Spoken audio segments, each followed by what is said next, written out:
From Fox News, WNBA stars All-Star Game message on pay increase draws social media reaction. At the 2025 WNBA All-Star Game in Indianapolis, players including sideline star Caitlin Clark wore t-shirts reading, "Pay us what you owe us," during warm-ups, signaling frustration in ongoing contract talks.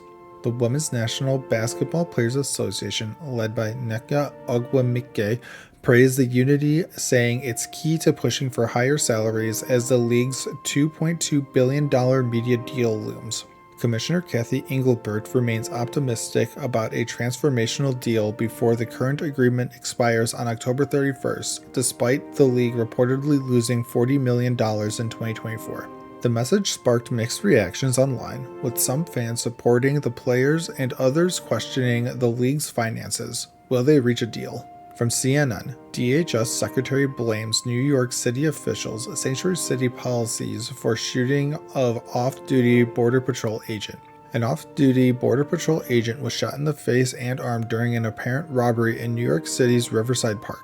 The 42-year-old, now stable, exchanged gunfire with the suspect. Miguel Mora, a 21-year-old undocumented immigrant with a criminal history, was arrested after arriving at a hospital with gunshot wounds. His alleged accomplice was also detained.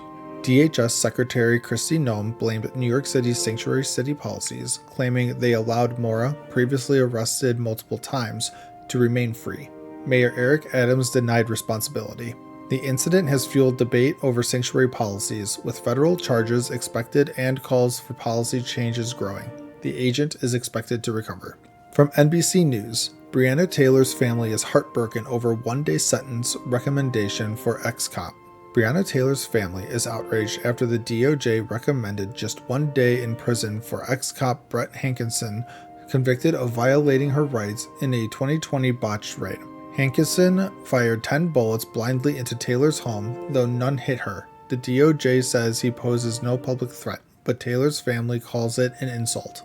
Taylor's mother, Tamika Palmer, and her lawyers, including Ben Crump, urged the judge to impose a tougher sentence, arguing it sets a dangerous precedent. With sentencing set for Monday in Louisville, the family hopes the judge will deliver justice for Breonna. Will the court agree? From The Guardian, Jeffrey Epstein accuser urged FBI to investigate Trump decades ago. Maria Farmer, who accused Jeffrey Epstein of assault in 1996, told the FBI to investigate Donald Trump, citing an unsettling 1995 encounter at Epstein's office. Farmer, then in her 20s, said Trump stared at her legs and Epstein told him, "She's not here for you." She reported no further issues with Trump.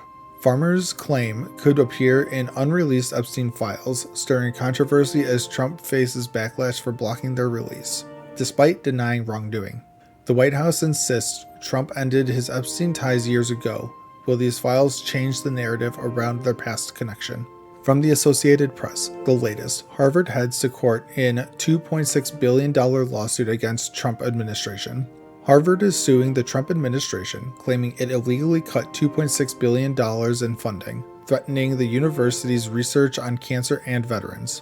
In court, Harvard argued the cuts violated its First Amendment rights tied to demands from an anti-Semitism task force. The government denies retaliation. Judge Allison Burroughs questioned the government's lack of evidence for the cuts. A ruling is expected soon, which could restore Harvard's funding.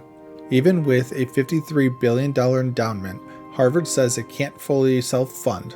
Will the court side with the university or the administration? From the Gateway Pundit, establishment Democrats are plotting ways to stop Zohran Mamdani. Far-left candidate Zohran Mamdani's win in New York City's mayoral primary has some Democrats worried, fearing he's too extreme and a GOP target. Former Governor Andrew Cuomo and Mayor Eric Adams, running as independents, are seen as moderates who could split the vote, potentially handing Mamdani the win.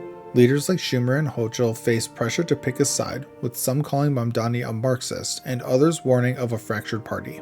Strategists say only one independent must drop out to stop Mamdani. Will Democrats unite before the general election?